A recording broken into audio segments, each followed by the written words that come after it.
Good afternoon, bonjour. J'aimerais remercier l'organisatrice de cette conférence pour cette invitation et pour pouvoir vous parler, partager les pensées inuites. Encore merci. When Canada and other Arctic states discuss, plan and develop policies regarding Arctic security, Inuit and other Indigenous peoples need to be part of these discussions, not outside of the boardrooms, classrooms, offices, and war rooms. Now, Inuit Circumpolar Council exists to give voice internationally to every Inuk.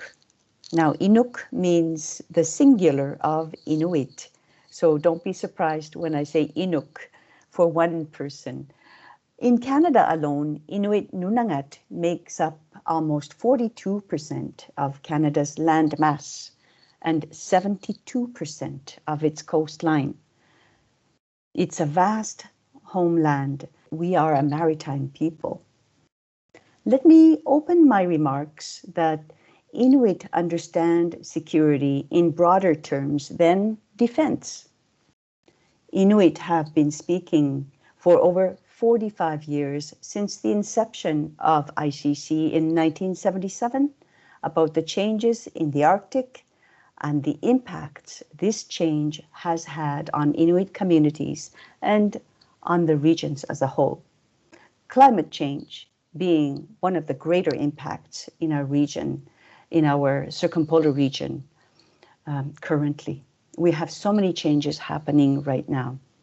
Our founder of ICC, Eben Hobson, who was from Ukqiaxtlik, Alaska, provoked powerful perspectives about our right to be directly involved in Arctic issues. He illustrated how geopolitics and geostrategic forces beyond our control threatened to destabilize our self-determination and the economic, social, and cultural security of our people and the Arctic. Our Inuit Arctic policy, which was formulated 15 years ago, recognized that there's a profound relationship between human rights, peace, and development. These objectives are not truly realizable in isolation with one another. Although I'm not a scholar of military strategies, I am a scholar, but not a scholar of NATO or NORAD. I am an Inuk born of the Arctic, its land, waters, and ice. The Arctic has sustained my people for millennia, and we intend to continue to do so. I'm also an Inuk leader following on the footsteps of great men and women who have stated for as long as we've been asked that Inuit believe the Arctic to be a zone of peace. And more about this later. I'll bring your attention to the Arctic and Northern Policy Framework, or ANPF, approved by the Government of Canada in 2017. And it has within it a chapter on defense. We were not part of the development of this chapter as Inuit, but we were part of the development of the international chapter and are working to address many of the recommendations in that chapter. Within this document is also a chapter that we as Inuit wrote. And I would advise you to review that as well. Now 7 years old, I understand also that Global Affairs may be contemplating a new international Arctic policy, and we'll see in the coming months. So although we are focused here on Arctic military strategic visions, I will approach Arctic security in a holistic manner, as we are ought to do as Inuit. I believe the better our diplomacy works, the less need we have for national security. The Arctic Council provides the forum for dialogue that supports peace. And the fact is, it is inclusive of Indigenous peoples in taking part in those conversations.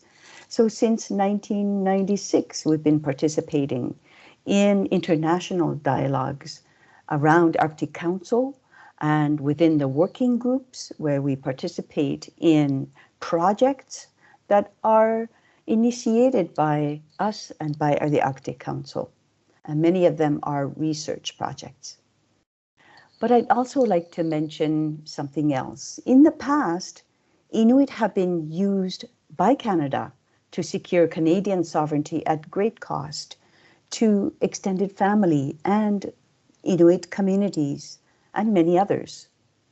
In this new era of reconciliation, things are changing, however. And last month, Nunavut and the Government of Canada signed the agreement for devolution. And the words of the Premier of Nunavut, PJ Ajero, is relevant to this presentation. I'd like to quote a short quote from him. He said, "Standing on top of the hill by Luti Pichamini's statue of the mother and child, a monument that stands as a reminder of our history of relocation and resilience as Inuit, I see Grise Fjord, Canada's most northern community, as a testament to Canadian sovereignty in the Arctic." In a rapidly warming Arctic, where Arctic security is once again on the line, he continues, Grise Fjord and all the communities of the Canadian High Arctic have a strategic view on a region that is central to the world.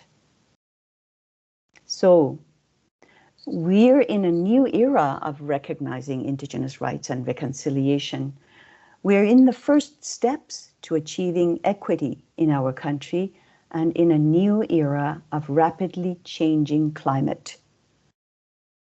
A significant driver in any conversation about Arctic security. You've also just heard about the US and its vision of Arctic security. True, we can't discuss the Canadian Arctic security in the absence of this understanding. So I trust you've read the October 2022 US strategy for the Arctic, as well as the Arctic that figured prominently in President Biden's first national security strategy opening statement on the Arctic, where he said, "The United States seeks an Arctic that is peaceful, stable, prosperous, and cooperative." 7 other Arctic states have a keen interest in the security of the Arctic. Of course, the bear in the Arctic is Russia, the nanok, as we say for polar bear.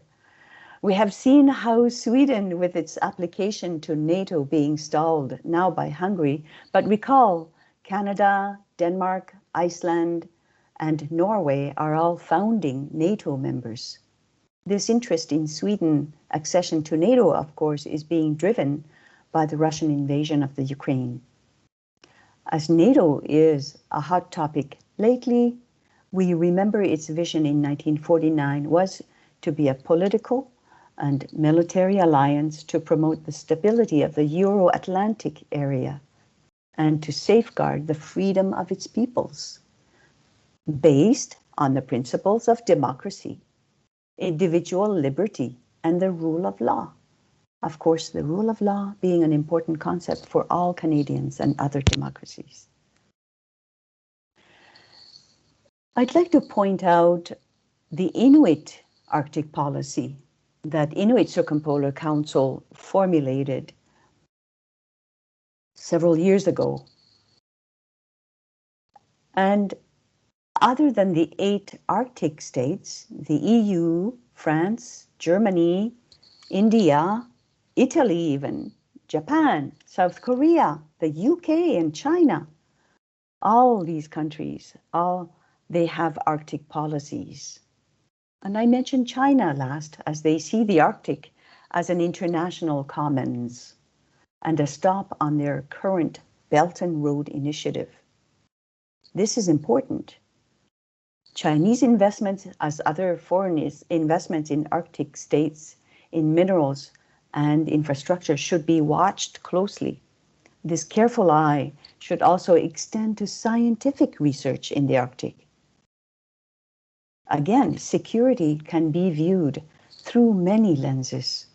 And of course, at ICC, we constantly push for ethical and equitable engagement of Inuit in anything research related, in anything policy making related, and any decision making related. So we need to keep an eye on that. As Inuit also, additionally, we affirmed sovereignty of the Arctic in 2009. We have this special document titled Circumpolar Inuit Declaration on Sovereignty in the Arctic. So just 15 years ago, we recognized that the Arctic geopolitical landscape was once again changing, with growing eyes looking north for resources and trade routes.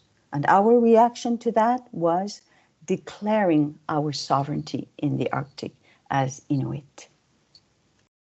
This document asserts that ICC, the Inuit in the circumpolar region, is uniquely prepared to assess, to address, and voice the new challenges across our collective homeland of Inuit Nunat, and to remind the world the Arctic is not empty,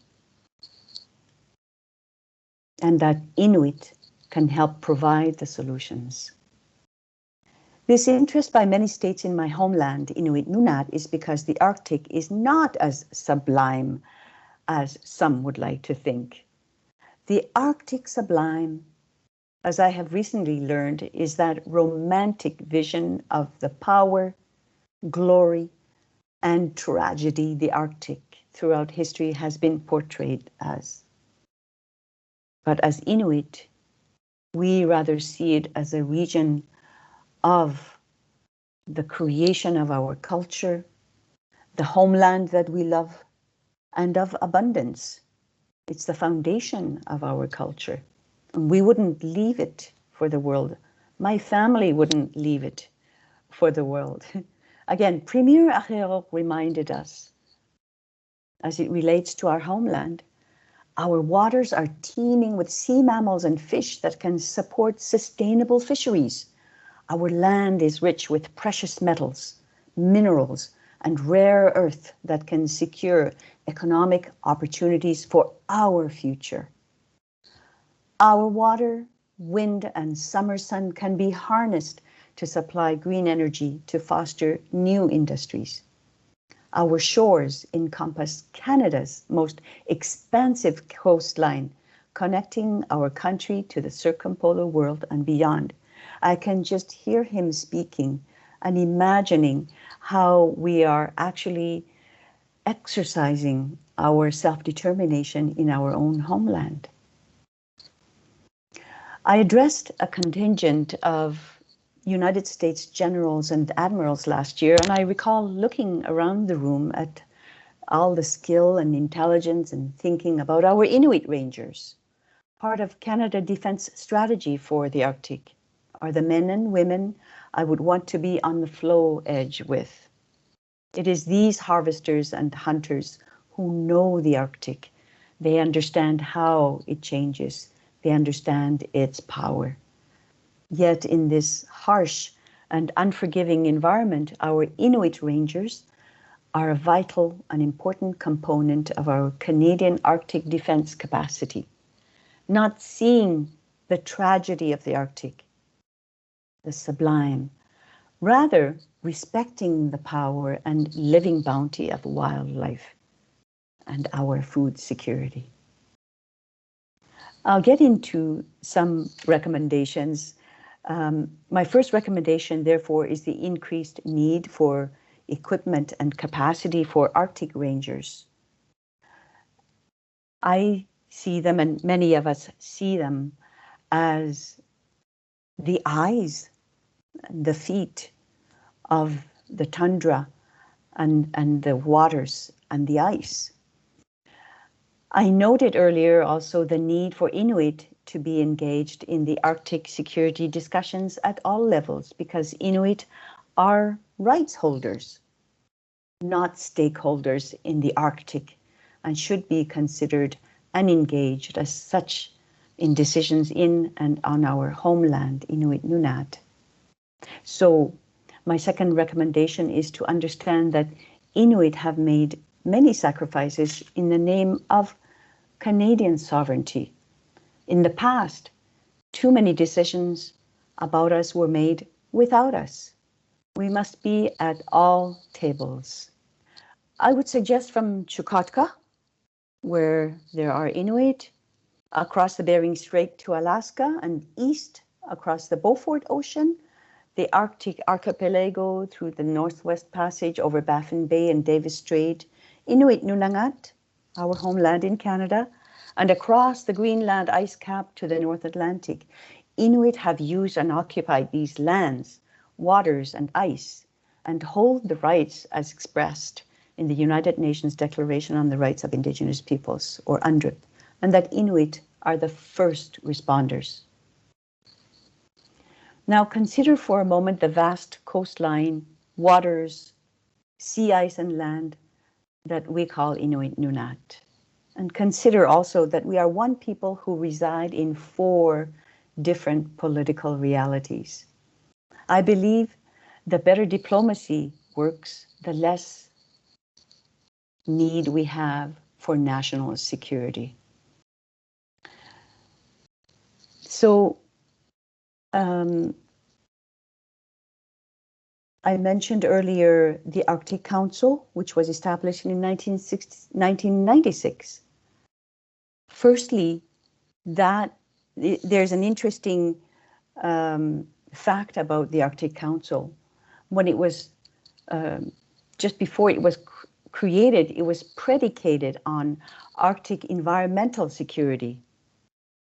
And since, it has been a leading intergovernmental forum for promoting cooperation, coordination, and interaction among Arctic states and Arctic indigenous peoples.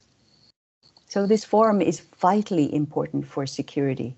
That ability to talk to each other is the utmost path to peace. My third recommendation is to reaffirm Canada's commitment to and strengthen the Arctic Council. Diplomacy and security means engaging the peoples that live, use, and occupy the Arctic, are at all tables where decisions about the Arctic or that impact the Arctic are made. As we often say at Inuit Circumpolar Council, nothing about us without us.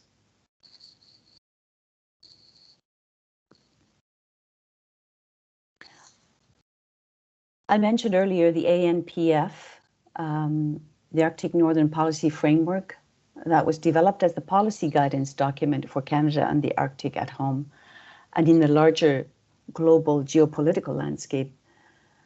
The document states Canada's Arctic and Northern governments and communities are at the heart of security in the region. Canada will continue to protect the safety and security of the people in the Arctic and the North now and into the future.